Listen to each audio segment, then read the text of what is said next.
कैसे हैं आप सब लोग। Welcome to our own YouTube channel NEET biology Shalini Vyas. Meiosis का टॉपिक आज हम स्टार्ट करेंगे और हमारे जो हैंड रिटन नोट्स से जो हम ये वाला चैप्टर कंप्लीट कर रहे थे सेल साइकिल और सेल डिवीजन वाला, वो आज बिल्कुल कंप्लीट हो जाएगा। माइटोसिस मैंने पहले ही करा दिया है, वो वीडियो आप जाकर देख सकते हैं। उसके अलावा यही चैप्टर मैंने एनसीईआरटी से भी पूरा पढ़ा दिया विथ हाईलाइट अनोटेशंस की मदद से।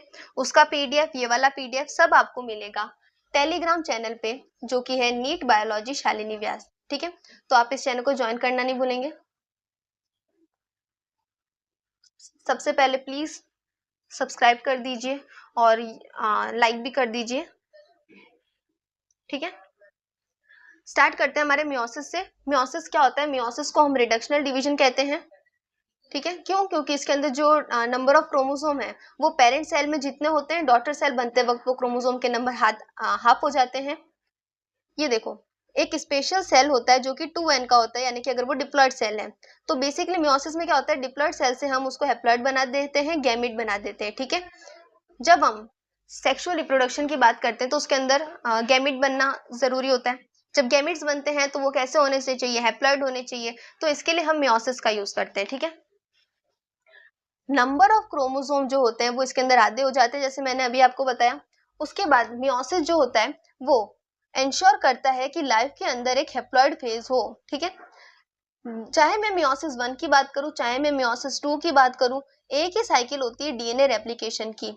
यानी कि जैसे माइटोसिस में तो एक ही बार प्रोसेस हो रहा था, एक ही बार माइटोसिस हो रहा था, तो एक ही बार डीएनए रेप्लिकेशन हुआ। लेकिन अगर मियोसिस 1 भी हो रहा है, मियोसिस 2 भी हो रहा है, तो भी डीएनए रेप्लिकेशन एक बार ही होगा मियोसिस 1 के पहले। मियोसिस 2 के स्टार्टिंग के अंदर फिर से डीएनए रेप्लिकेशन नहीं होता है। स्टार्ट करते हैं मियोसिस 1 के प्रोफेज 1 से। मियोसिस फेज का प्रोफेज 1 अगर मैं कंपेयर करूं माइटोसिस के प्रोफेज से, तो काफी ज्यादा लंबा होता है ये वाला। इसके अंदर 5 फेज होते हैं। पहला होता है हमारा लिप्टोटीन, उसके बाद आता है जाइगोटीन। ठीक है, उसके बाद होता है पैकिटीन, पैकिटीन के बाद आता है हमारा डिप्लोटीन, और डिप्लोटीन के बाद आ जाता है डाइकाइनेसिस। तो स्टार्ट करते हैं लिप्टोटीन से। जो लिप्टोटीन होता है उसके अंदर क्या होता है, जो हमारे क्रोमोसोम थे अब लाइट माइक्रोस्कोप के नीचे दिखना शुरू हो जाते हैं। कौन सी फेज में? लिप्टोटीन वाली फेज में। इनके अंदर क्रोमोसोम का कॉम्पैक्शन होता रहता है, यानी कि वही जो हमारे माइटोसिस फर्स्ट के प्रोफेज में नहीं हो रहा था, वही चीज अभी यहाँ पे स्टार्ट हुई है। जाइगोटीन, नेक्स्ट है जाइगोटीन। जाइगोटीन में क्रोमोसोम की पेयरिंग हो रही होती है। एसोसिएशन का प्रोसेस जो होता है, यानी कि जो पेयरिंग का प्रोसेस है, क्रोमोसोम की पेयरिंग का प्रोसेस, उसे हम जाइगोटीन स्टेज के अंदर सिनेप्सिस कहते हैं। ये जो सिनेप्सिस होता है वो पेयर्ड क्रोमोसोम बनाता है। ऐसे पेयर्ड क्रोमोसोम को हम होमोलोगस क्रोमोसोम कहते हैं। ठीक है, सिनेप्सिस हुआ है तो कुछ सिनेप्टोनिमल कॉम्प्लेक्स भी बन जाते हैं। ये जो सिनेप्टोनिमल कॉम्प्लेक्स होते हैं ये साइनेप्स्ड होमोलोगस क्रोमोसोम बनाते हैं। देखो, साइनेप्सिस होने के बाद जो होमोलोगस क्रोमोसोम जो कि साइनेप्सिस से ही बने हैं, उन साइनेप्स्ड होमोलोगस क्रोमोसोम को बाइवेलेंट कहते हैं। बाइवेलेंट यानी कि क्रोमोसोम जो होता है, देखो एक क्रोमोसोम ऐसे और दूसरा क्रोमोसोम, देखो एक क्रोमोसोम ऐसे बनेगा, दूसरा क्रोमोसोम ऐसे बनेगा, तो दो स्ट्रैंड्स लग रहे हैं हमें, दिखाई दे रहे हैं, तो बाइवेलेंट हो गया। लेकिन ये बाइवेलेंट को हम टेट्राड की तरह, यानी कि एक ऊपर फिर एक इधर, फिर ऐसे एक इधर और एक इधर, यानी कि 4 टेट्राड की तरह बन तो जाइगोटीन में जाएगा, लेकिन दिखेगा कहां पर? पैकेटिन वाली स्टेज में। तो चलिए देखते हैं पैकेटिन वाली स्टेज में क्या है। क्या हमें टेट्राड दिख रहे हैं? हाँ, पैकेटिन वाली स्टेज में क्या हो रहा है, अब टेट्राड जो है वो क्लियरली विजिबल हो गए।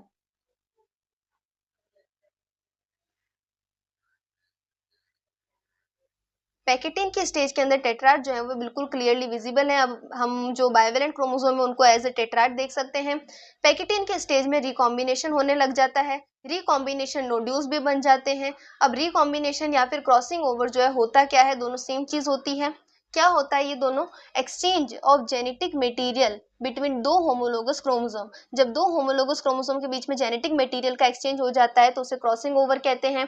क्रॉसिंग ओवर एक एंजाइम मीडिएटेड प्रोसेस होता है, यानी कि इसके अंदर एंजाइम का यूज होता है।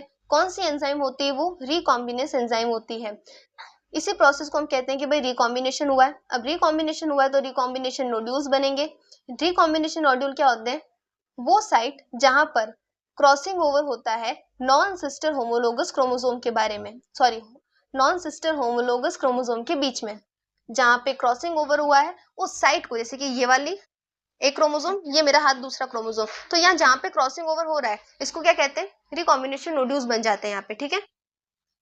नेक्स्ट चलते हैं हमारे डिप्लोटीन की तरफ। डिप्लोटीन में क्या हो रहा है देखते हैं। डिसोल्यूशन हो जाता है सिनेप्टोनिमल कॉम्प्लेक्स का। जो सिनेप्टोनिमल कॉम्प्लेक्स जाइगोटीन में बना था, पैकिटीन के बाद डिप्लोटीन में आते ही वो गायब हो जाता है, डिसोल्यूशन हो जाता है इसका, ठीक है, हो गया।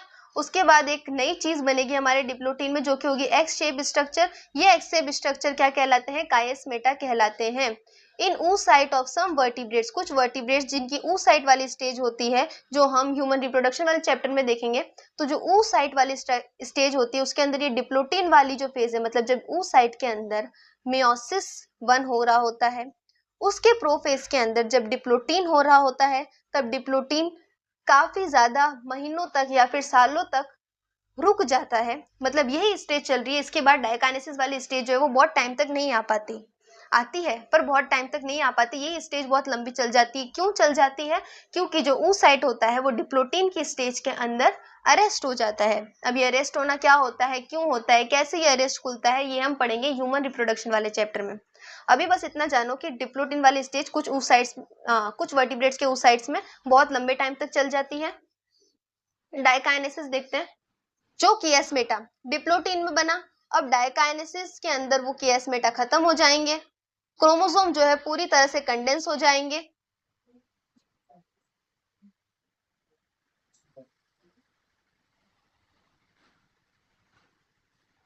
डायकाइनेसिस के अंदर क्रोमोसोम पूरी तरह कंडेंस हो जाएंगे, और जब डायकाइनेसिस एंड होने वाला होगा तब जो न्यूक्लियोलस होगा पूरी तरह से डिसअपेयर हो जाएगा, जो न्यूक्लियर मेम्ब्रेन होगी वो भी टूट जाएगी, ठीक है। इसका मतलब जब डायकाइनेसिस खत्म हो गया तो प्रोफेज 1 खत्म हो गया, प्रोफेज 1 खत्म हो गया तो अब क्या शुरू होगा, मेटाफेज शुरू हो जाएगा, ठीक है। अब शुरू करना है मेटाफेज। वैसे प्लीज आप कमेंट सेक्शन में बताइएगा कि ये हैंड रिटन नोट्स आपको कैसे लगे। जो मेटाफेज होता है, देखो मेटाफेज 1 की बात करूं तो जो क्रोमोसोम होते हैं सिंपल इक्वेटोरियल प्लेट के ऊपर अलाइन हो जाते हैं, जैसे माइटोसिस में हो रहा था। माइक्रोट्यूब्यूल्स अलग अलग पोल से आएंगे, स्पिंडल फाइबर बनाएंगे और फिर जाके काइनेटोकोर से ज्वाइन हो जाएंगे। अगेन सेंट्रोमियर से नहीं, काइनेटोकोर से जाके ज्वाइन हो जाएंगे। एनाफेज की मैं बात करूं तो एनाफेज क्या होता है, सबसे स्पेशल केस है, मोस्ट ऑफ द क्वेश्चन यहाँ से आते हैं। एनाफेज 1 क्या होता है, सिर्फ और सिर्फ होमोलोगस क्रोमोसोम सेपरेट होते हैं, सिस्टर क्रोमेटिड अटैच रहते हैं। समझ रहे हो तुम, होमोलोगस क्रोमोसोम सेपरेट होते हैं, सिस्टर क्रोमेटिड एक दूसरे से अटैच रहते हैं सिर्फ और सिर्फ एनाफेज 1 में, क्योंकि माइटोसिस का एनाफेज और मियोसिस का एनाफेज 2 क्या करता है, सिस्टर क्रोमेटिड को ही सेपरेट कर देता है। समझ गए डिफरेंस। उसके बाद है टीलोफेज 1। टीलोफेज में आती है हमारी न्यूक्लियर मेम्ब्रेन, और जो न्यूक्लियोलस थे जो डिसअपेयर हो गए थे डायकाइनेसिस में पूरी तरह, अब फिर से रीअपेयर हो जाएंगे, दिखने लग जाएंगे। टीलोफेज के अंदर जब टीलोफेज खत्म होने के बाद साइटोकाइनेसिस होगा, तब हमारे पास एक सेल से 2 सेल बन गए होंगे तो डायड ऑफ सेल बन जाता है। They do not reach extremely extended stage of the interphase nucleus. लेकिन ये जो 2 सेल बने डायड वाले, ये अभी तक इंटरफेज के अंदर न्यूक्लियस जैसा था वैसी वाली स्टेज पे नहीं पहुंचते हैं। क्यों नहीं पहुंचते हैं, क्योंकि अभी मियोसिस सेकंड करना बाकी है। मियोसिस सेकंड होगा तो इस डायड से हमें टेट्राड बनाने हैं, क्योंकि मियोसिस के अंदर एक डिप्लॉइड से 4 हैप्लॉइड सेल बनने होते हैं, 4 डॉटर सेल बनाने हैं, तो वापस स्टार्टिंग तक नहीं भेजते हैं हम इनको, वैसे स्टेज तक नहीं जाएंगे अभी ये। उसके बाद आ जाती है हमारी इंटरकाइनेसिस वाली फेज। इंटरकाइनेसिस मियोसिस 1 और मियोसिस 2 के बीच में मिलती है हमें। ये काफी ज्यादा शॉर्ट लीव्ड वाली स्टेज होती है, इसमें कोई भी डीएनए रेप्लिकेशन नहीं होता है मियोसिस सेकंड के लिए स्पेशली, जो मैंने स्टार्टिंग में बता दिया था। जो इंटरकाइनेसिस होता है वो प्रोफेज सेकंड से फॉलो होता है, मतलब टीलोफेज फर्स्ट होगा, इंटरकाइनेसिस होगा, फिर प्रोफेज सेकंड हो जाएगा। प्रोफेज 1 के कंपैरिजन में प्रोफेज सेकंड जो होता है वो काफी ज्यादा सिंपल वाला होता है। तो उस सिंपल से सेकंड प्रोफेज को हम अभी समझ लेते हैं। अब तो काफी इजी, अब तो मियोसिस सेकंड, पहले ध्यान रखो मियोसिस सेकंड जो होता है वो प्रोफेज सेकंड और metaphase second then anaphase second और द टीलोफेज सेकेंड 4 में डिवाइड है। सेम टू सेम माइटोसिस की तरह काम करता है। माइटोसिस की तरह है तो इक्वेशनल डिवीजन है, क्योंकि हैप्लॉइड तो हमने जो फर्स्ट वाला मियोसिस किया था उसमें हैप्लॉइड बना लिए थे। अब उस हैप्लॉइड से मुझे बस डिवाइड करना है और अगेन हैप्लॉइड मतलब 2 हैप्लॉइड सेल से 4 हैप्लॉइड सेल बनाने हैं। तो इक्वेशनल मियोसिस सेकेंड यानी कि माइटोसिस जैसा ही डिवीजन कर देंगे हम। प्रोफेज 1 करेंगे। यूजुअली कब होता है, जब क्रोमोसोम पूरी तरह से एलोंगेटेड हो जाएंगे, उससे पहले प्रोफेज सेकेंड होके कंप्लीट हो जाएगा। न्यूक्लियर मेम्ब्रेन अगेन डिसअपेयर हो जाएगी और क्रोमोसोम जो है वो कॉम्पैक्शन करना शुरू कर देगा। मेटाफेज सेकेंड आएगा, वही इक्वेटर पे अलाइन होगा, वही माइक्रोट्यूब्यूल बनेंगी और काइनेटोकोर से अटैच हो जाएंगी। एनाफेज 2 बनेगा। एनाफेज 2 के अंदर सिस्टर क्रोमेटिड सेपरेट होते हैं। अगेन मैंने बता दिया ये वो कैरेक्टर है मियोसिस सेकेंड का जो मियोसिस 1 से डिफरेंट होता है। उसके बाद आते हैं हमारा लास्ट टीलोफेज। टीलोफेज जो होता है वो माइटोसिस का एंड है। टीलोफेज सेकेंड हो गया, इसका मतलब माइटोसिस खत्म, साइटोकाइनेसिस होगी और बात खत्म। टेट्राड बन जाता है इसके अंदर और 4 हैप्लॉइड डॉटर सेल हमें लास्ट में मिल जाते हैं। ठीक है, अब प्लीज प्लीज प्लीज चैनल को थोड़ा सा सब्सक्राइब कर दीजिए, बेल आइकन दबा दीजिए और टेलीग्राम चैनल को ज्वाइन करना ना भूलिए। इतनी देर बैठे हैं तो प्लीज और प्लीज वीडियो को लाइक कर दीजिए और कमेंट सेक्शन में मुझे बता दीजिए इस वीडियो का कौन सा पार्ट आपको अच्छा लगा और आपको कौन से चैप्टर के ऐसे हैंड रिटन शॉर्ट नोट्स चाहिए। Thank you.